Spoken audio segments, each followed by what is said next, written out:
everyone, welcome to Eklavya Academy APD online classes for class 10th।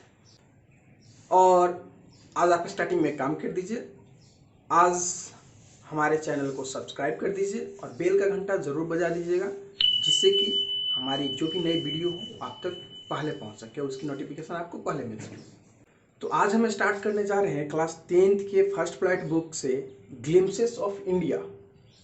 Glimpses of India का first story, मतलब कि glimpses of India में हमारे पास 3 story दिए गए हैं। उन तीनों स्टोरी में से आज हम सबसे पहले वाले स्टोरी को स्टार्ट करते हैं, अ बेकर फ्रॉम गोवा। आज हम जो स्टार्ट करने जा रहे हैं उसका नाम है ए baker from Goa. Glimpses of India करने का मतलब है कि इंडिया का एक झलक, इंडिया का एक झांकी। तो उस झांकी में इंडिया में जो कुछ भी खूबसूरत चीज़ें हैं या जो कुछ भी मूल्यवान चीज़ें हैं, उन चीज़ों को स्टोरी के माध्यम से, कहानी के माध्यम से हमें बताया गया है। तो इसमें 3 कहानी के माध्यम से हमें भारत की 3 झलकों के बारे में दिखाया गया है। तो हम उसके बारे में स्टार्टिंग से 1 बाय 1 करके पार्ट बाय पार्ट पढ़ेंगे। आज हम स्टार्ट कर रहे हैं चैप्टर इसके पार्ट 1 को। तो पार्ट 1 है अ बेकर फ्रॉम गोवा। हमारे ऑथर लुसियो रोड्रिगेज ने बोला है कि ये कहानी उनको उनके एल्डर ने सुनाया था, मतलब उनसे जो बड़े हुए, उनसे सदस्य थे उनके घर के, उन्होंने ये सब कहानी उन्हें सुनाया था। तो उसी कहानी को इन्होंने हमारे सामने पेश किया है, तो हम उसे पढ़ते हैं।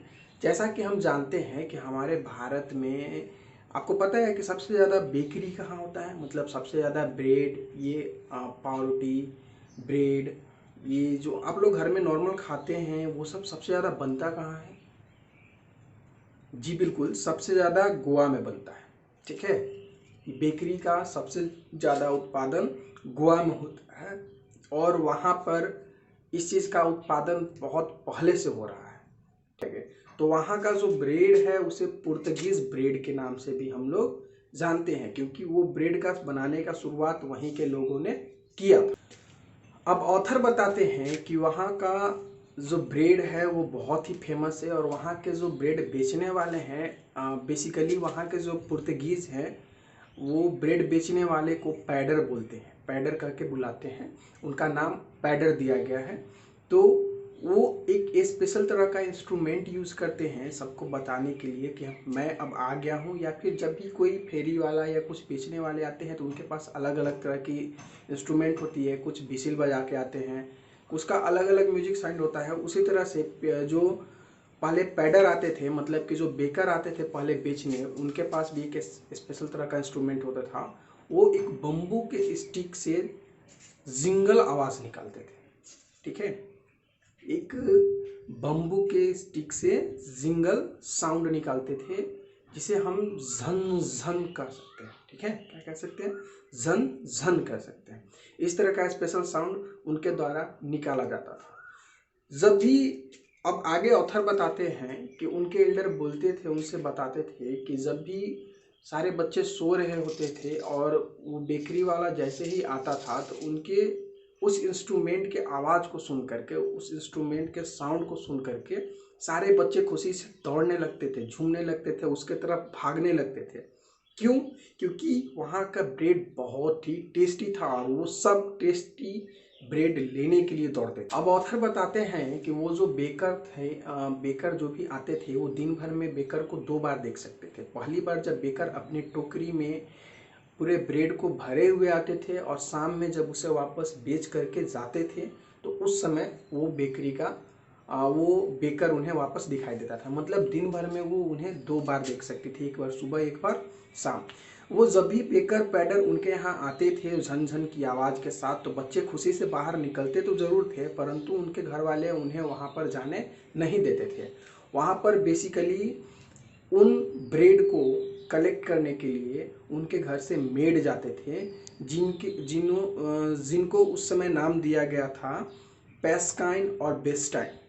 ठीक है, पैस्किन और बेस्टाइन, मतलब उस समय जो वहाँ के अमीर लोग थे या फिर जो पुर्तगीज थे, काफ़ी रिच थे, उनके यहाँ जो मेड होते थे उनके द्वारा उन लोगों को एक नाम, दो नाम दिए गए थे, पैस्किन और बेस्टैक। ठीक है, तो वही जा करके उससे कलेक्ट करते थे और उसे थैंक यू कह करके, ग्रेटफुल, धन्यवाद कह करके आ जाते थे। अब ऑथर बताते हैं कि जब कभी भी मेड वहाँ पर उसके पास, बेकर के पास जाती थी ब्रेड लेने के लिए, तो ये लोग छोटी छोटी जगहों से, झारखों से झाँक झाँक करके देखा करते थे, क्योंकि इन्हें वहाँ पर जाने के लिए परमिशन नहीं मिलता था। ठीक है, अब इसके आगे ऑथर हमें बताते हैं कि बेकर के यहाँ क्या था कि सुबह सुबह अगर उन लोगों को नाश्ता में ब्रेड मिल जाए तो वो ब्रश नहीं करते थे, क्योंकि ब्रश करने में उन्हें ज़्यादा उलझने लगती थी, ज़्यादा उलझन महसूस होता था, क्योंकि ब्रश करने के लिए पहले उन्हें टहनियाँ तोड़नी पड़ती थी, उन टहनियों से पत्ते हटाने पड़ते थे, और उसके बाद उसके जो छोटा सा स्टिक या छड़ी निकलता था या तना निकलता था, उससे वो ब्रश करते हैं। हाँ बिल्कुल, आप सही समझ रहे हैं, वो दातून करते थे। उस समय उनके लिए ब्रश दातून होते थे, लेकिन वो लोग ब्रेड खाने के सुर में, ब्रेड खाने के चक्कर में ब्रश भी नहीं करते थे। और वो बोलते थे, वो तुलना किससे करते कि शेर कभी ब्रश नहीं करता है। भाई साहब, शेर नहीं करता, आप तो इंसान है, आप तो कर सकते हैं ना। तो यही बात है, ऑथर यही सब जानकारी हमें देते। अब ऑथर हमें आगे बताते हैं कि उनके एल्डर ऐसा बोला करते थे कि सुबह सुबह हम ब्रश करने से अच्छा है कि गरम गरम चाय पी ले, हॉट टी पी ले, जिससे कि हमारा दांत जो टीथ है वो वाश हो जाएगा और जितने भी बैक्टीरिया कीटाणु होंगे उसमें वो मर जाएंगे। ऐसा उनका सोचना था। ठीक है, तो अब ऑथर हमें आगे क्या बताते हैं वो सुनते हैं। ब्रेड का वहाँ पर गोवा में बहुत ही ज़्यादा वैल्यू था, मतलब बहुत ही ज़्यादा ज़रूरत था। बिना ब्रेड के किसी शादी ब्याह में फंक्शन नहीं होता था, कहीं एनी इंगेजमेंट है तो वहाँ पर बिना केक का मज़ा नहीं आता, अगर बर्थडे है तो बिना ब्रेड के केक का मज़ा नहीं आता, शादी है तो शादी में ब्रेड के पाव के बिना मज़ा नहीं आता, स्पेशल क्रिसमस में अगर ब्रेड ना हो तो क्रिसमस का रंग भंग हो जाता था। ठीक है, मतलब आप समझ सकते हैं कि वहाँ पर ब्रेड की कितनी ज़्यादा वैल्यू थी। वहाँ पर ब्रेड बहुत ज़्यादा वैल्यूएबल था, सब लोगों को ब्रेड बहुत पसंद था, और उन लोगों का फेवरेट डिश भी था ब्रेड वहाँ पर, क्योंकि सबको पसंद आता था ब्रेड। तो ऑथर अब हमें आगे बताते हैं कि वहाँ पर जो बेकरी का बिजनेस था वो काफ़ी प्रॉफिटेबल था। वहाँ के जितने भी बेकर थे, मतलब उनका एक अलग तरह का पहनावा होता था। वो अपने घुटने तक का एक लॉन्ग ब्लैक कलर का जैकेट पहनते थे, सूट पहनते थे सामने से जो ढका हुआ होता था, और वो काफ़ी मोटे मोटे होते थे। उन्होंने ऑथर ने इसमें उनकी तुलना कटहल से की है। किससे की है?